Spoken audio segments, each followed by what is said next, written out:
नवी मुंबई महानगरपालिकेने 200 कोटींची उधळपट्टी केली।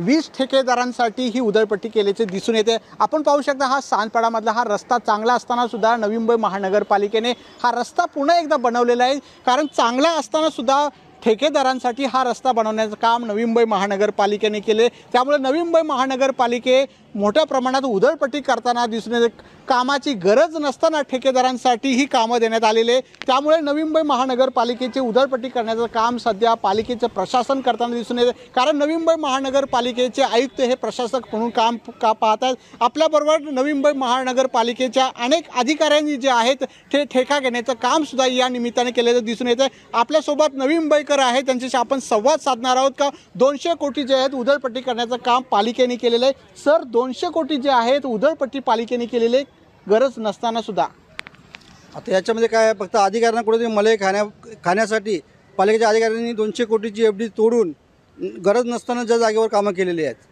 आता हा खूप चांगला रस्ता असताना सुद्धा इथं काँक्रीट करायची गरज नव्हती। आज इथं 2 झाडं नाही आहेत या साईडची सोडली तर कुठंतरी योग्य जागेवर पालिकेने खर्च केला पाहिजे। आज नगरसेवक नाही म्हणून त्यांच्या मनामध्ये येईल तसं ते पैशाचा वापर करत आहेत गरज नसताना। आज पाम बीचला सुद्धा पाम बीचच्या रोडला किल्ले गावठांपर्यंत गरज नसताना डांबरीकरणाचा रोड केलेला आहे। काय गरज आहे? म्हणजे कुठंतरी जनतेचा पैसा जनतेने भरलेला टॅक्स कुठंतरी वाया घालवला पाहिजे। त्यांना टक्केवारी भेटते, कुठेतरी चांगलं त्यांना त्यांची मलई खायची आहे, त्यांना टक्केवारी भेटते म्हणून कामं करताय असा आरोप करतायत नागरिक। सर, मला सांगा, पाम बीच सुद्धा खूप चांगला रस्ता होता, त्याच्यावर सुद्धा परत एकदा काम करण्याची प्रक्रिया पालिकेने केलेली आहे। सर्वप्रथम आपल्या आता नवी मुंबईमध्ये अनेक दिवसापासून महानगरपालिकेमध्ये आयुक्त आणि प्रशासकीय आयुक्त म्हणून असे दोन्ही त्यांच्याकडे जबाबदारी आहे। म्हणजे आज संपूर्ण अधिकारी प्रशासकीय आयुक्त म्हणून त्यांच्याकडे असताना आज नवी मुंबईत एकाही ठिकाणी तुम्हाला चांगल्यातले चांगले रस्ते तोडून तिथे RCC PCC गटार आणि फटार ह्याच्यामध्ये 200 कोटी ऑन दी स्पॉट खर्च केला जातो आहे। ह्याच्यामागे उद्देश फक्त काय दिसतो आहे? नागरिकांना सेवा सुविधा देणे हा नसून फक्त नागरिकांचं इथून कसं कंगाल करून इथलं जे आता 50 टेम्परेचर पोचलं आहे ते टेम्परेचर त्यांना अशी अपेक्षा आहे की काय माहिती 60 टेम्परेचरला सुद्धा माणसं राहू शकतात, अशी काही जणू काही नवी मुंबईवर त्यांनी दिवसेंदिवस आणलं आहे। आज नवी मुंबईत जी पूर्वी 10 वर्षापूर्वीची झाडं होती त्याच्यानंतर ते एक झाडही ठेवलेलं नाही, नवीन तर नाहीच आहे। उलट जी काही जुनी झाडं होती ती सगळी मुळासकट जी झाडं होती ती सुद्धा रस्त्यावरची तोडलेली आहेत असा आरोप सुद्धा नागरिक करतात।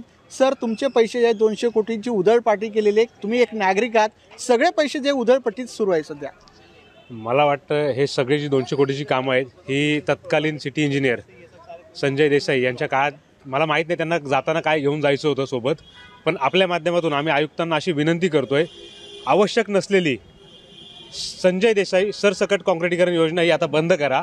आमच्या नवी मुंबईकरांना त्या काँक्रिटीकरणाची आवश्यकता नाही आहे। जिथे आवश्यक आहे तिथे खर्च करा। तुमच्याकडे पैसे असतील तर हा पैसा तुम्ही आरोग्य विभागात वळवा आणि तिथे आवश्यक तिथे खर्च करा। शिक्षण विभागाला वळवा, कारण की ह्या पैशाची गरज तिथे आहे ॲक्च्युली।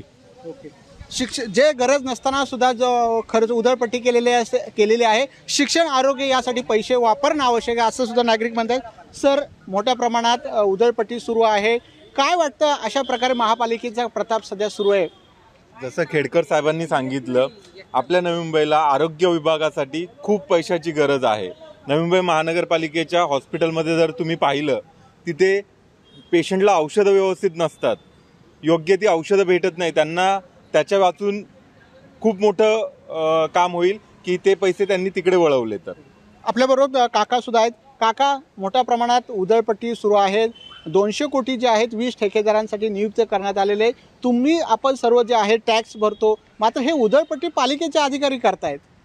आता हे 200 कोटीचं जे बजेट आहे ह्याच्यामध्ये अनावश्यक जो खर्च आहे, उदाहरणार्थ हे पाम बीच हायवे, आता एवढा चांगल्या स्थितीमध्ये असणारा रोड संपूर्ण फोडून नवीन काम चाललेलं आहे। तर हे अशी कामं न होता आजूबाजूच्या गृहनिर्माण संकुलाच्या बाजूला उद्यान आहेत ते ओस पडलेत, या ठिकाणी काहीतरी हिरवळ बनवली पाहिजे पर्यावरणाच्या दृष्टिकोनातून। दुसरं, त्या ठिकाणी खेळणी नाहीत मुलांना खेळायला, अशा ठिकाणी हा पैसा खर्च केला पाहिजे। ज्येष्ठ नागरिक विरंगुळा केंद्र आहेत त्याच्यामध्ये काही सुविधा कमी आहेत, ह्या ठिकाणी शिक्षण विभागामध्ये, आरोग्य विभागामध्ये असं केलं पाहिजे। आणि आज हे कॉन्क्रिटिंग जे केलेलं आहे ह्याच्या आजूबाजूला तर झाडं नाहीत, पण हे झाडं आहेत ती सुद्धा पूर्ण त्याच्या मुळात तोडून हे कॉन्क्रीट एवढा RCC बनवला जातो। म्हणजे अर्थातच त्या झाडांच्या मुळा तोडल्या गेलेत, म्हणजे या पर्यावरणाला खूप हानी पोचते. तर असे कृत्य न होता या म्हणजे पर्यावरणाला मोठ्या प्रमाणात हानी पोहोचते असे नागरिक म्हणतात आणि मोठ्या प्रमाणात पालिकेने जी उधळपट्टी केली ती करणं चुकीचं आहे असा आरोप सुद्धा नागरिक करताना दिसून येते. त्यामुळे मोठ्या प्रमाणात नवी मुंबई महानगरपालिका मोठ्या प्रमाणात उधळपट्टी करताना दिसून येते असा आरोप जे आहे ते नागरिक करताना दिसून येते. कॅमेरामॅन ज्ञानेश्वर वाडेसह विकास मिरणे, लोकशाही, नवी मुंबई. लोकशाही मराठी ऐका, पहा, जागरूक रहा.